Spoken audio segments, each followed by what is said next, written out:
आज हम आप लोगों को स्पष्ट रूप से समझाते बताते हैं कि गुरुकुल शिक्षा पद्धति क्या है और गुरुकुल का पाठ्यक्रम सिलेबस क्या होता है।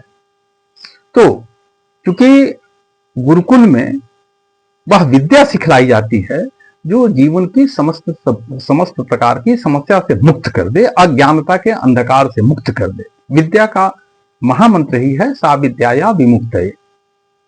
तो गुरुकुल का जो पाठ्यक्रम है उसको समझना होगा। अब आते हैं वेद का अर्थ पहले समझने। वेद क्या है? तो ये समस्त प्रकार के विज्ञान के वैज्ञानिक सूत्रों के प्रथम संकलन का नाम वेद है। It's a first compendium of scientific formulas of all subjects. अब आते हैं गुरुकुल का पहला विषय इसीलिए होता है वेद विज्ञान, दूसरा विषय होता है आयुर्विज्ञान अर्थात Ayurveda, health science, medical science. तीसरा है योग विज्ञान। योग विज्ञान भी केवल आसन प्राणायाम नहीं है बल्कि योग विज्ञान बहुत ऊंची चीज है। इसमें यम, नियम, प्रत्याहार, आसन, प्राणायाम, धारणा, ध्यान, समाधि को अष्टांग योग कहा जाता है। जीवन की समस्त प्रकार की समस्याओं से मुक्त होने का एक बहुत वैज्ञानिक माध्यम है, इसको योग विज्ञान कहा जाता है। इसके अलावा जो गुरुकुल में पढ़ाया जाता है वो चौथा विषय होता है अध्यात्म विज्ञान। पांचवा विषय होता है जाति वर्ण विज्ञान। अब आजकल के लोगों को जाति क्या है नहीं समझ में आएगा, वर्ण क्या है नहीं समझ में आएगा। जाति वर्ण भी हमारे यहाँ एक विज्ञान है, उसका भी बहुत बड़ा वैज्ञानिक आधार है।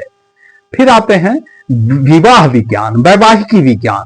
हमारे यहाँ विवाह भी एक विज्ञान है, गर्भाधान भी विज्ञान होता है। तो किसका किसके साथ विवाह होना चाहिए, किस प्रकार से विवाह होना चाहिए, वह भी एक वैज्ञानिक पद्धति है, विज्ञान का विषय है। फिर कर्मकांड विज्ञान, राइट्स एंड रिचुअल्स जो होते हैं उनका भी एक विज्ञान होता है। जीवन के समस्त प्रकार के कर्मों को कैसे सुनियोजित ढंग से करना है जिससे हमारा जीवन बेहतर बन सके, इसके लिए कर्मकांड का भी विज्ञान है। फिर धर्म विज्ञान, धर्म विज्ञान को रिलीजन मजहब से नहीं जोड़ा जा सकता है। धर्म का पूरा एक वैज्ञानिक स्वरूप है और धर्म का वैज्ञानिक सूत्र वेद में दिया हुआ है। अथर्ववेद के 12वें खंड के प्रथम सूत्र का प्रथम मंत्र है सत्यम बृहद्रतम उग्रम दीक्षा तपो ब्रह्म यज्ञ पृथ्वी धारयंती। अर्थात सत्य, ऋत, उग्र, दीक्षा, तप, ब्रह्म यज्ञ धर्म के 7 मूल आधार स्तंभ हैं जो धारणीय विकास का, सस्टेनेबल डेवलपमेंट का मूल आधार है। तो इसको भी एक्सप्लेन किया जाता है। फिर अर्थ विज्ञान एक विषय होता है गुरुकुल का, अर्थ विज्ञान अर्थात इकोनॉमिक्स। फिर पब्लिक एडमिनिस्ट्रेशन, सिविक्स, ये सारे विषय होते हैं। फिर न्याय विधि विज्ञान, science of law and justice. फिर व्यवहार विज्ञान, बिहेवियर साइंस। फिर सैन्य विज्ञान, मिलिट्री साइंस। फिर भाषा विज्ञान, लिंग्विस्टिक्स। फिर मूर्ति पूजा का भी विज्ञान होता है। अब जो दूसरे रिलीजन्स के लोग जो हैं उनको मूर्ति पूजा का विज्ञान नहीं समझ पाते हैं। यहाँ पर तो द्वैत, अद्वैत, विशिष्टाद्वैत, साकार, निराकार हर रूप में ईश्वर की पूजा की जाती रही है।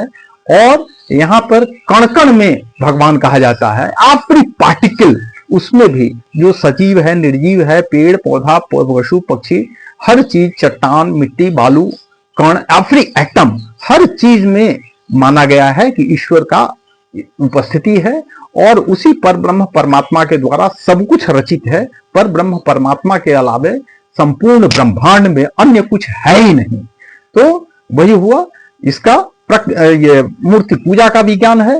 फिर प्रकृति विज्ञान, प्रकृति विज्ञान जैसे physics, chemistry, biology, environmental science, ये तमाम टॉपिक्स चले आए।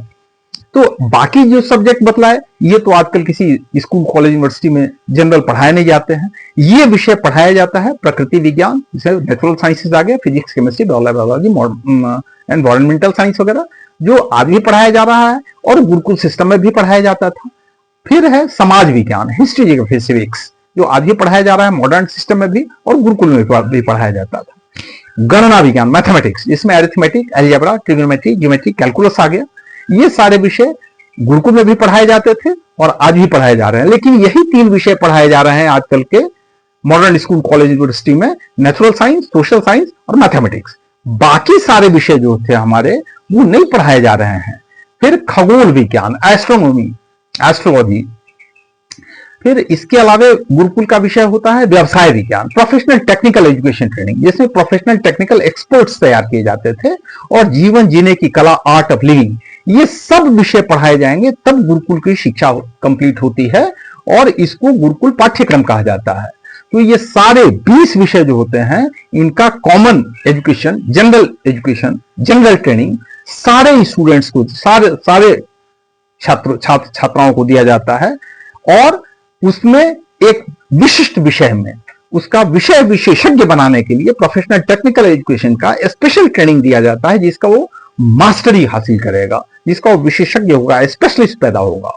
वो सिस्टम आज भी जारी है। जैसे मेडिकल साइंस में पहले जो था केवल मेडिसिन और सर्जरी हुआ करता था, फिर बाइफर्केशन ऑफ सब्जेक्ट्स वगैरह होता चला गया, सर्जरी में भी बहुत सारे अलग अलग पार्ट्स होते चले गए, मेडिसिन में भी, मेडिसिन से कार्डियोलॉजी बना, फिर इसका साइकियाट्री बना, फिर न्यूरोलॉजी बना। तो स्पेशलाइजेशन, जैसे जैसे नॉलेज का एडवांसमेंट होता है, स्पेशलाइजेशन बढ़ता चला जाता है। तो हमारे यहाँ विषय विशेषज्ञों के लिए अलग व्यवस्था रही है। कौन सोने का काम करेगा, स्वर्णकार होगा, कौन चमड़े का काम करेगा, चर्मकार होगा, और इसमें कौन सा लकड़ी का काम करेगा, बढ़ई कहलाएगा, कौन पूजा पाठ का काम कराएगा, कर्मकांडी कौन होगा। हर चीज के लिए व्यवस्था हुआ करते रहती रही है। इसीलिए तमाम टॉपिक्स को डील करते हुए स्पेशलिस्ट तैयार किया जाता रहा है।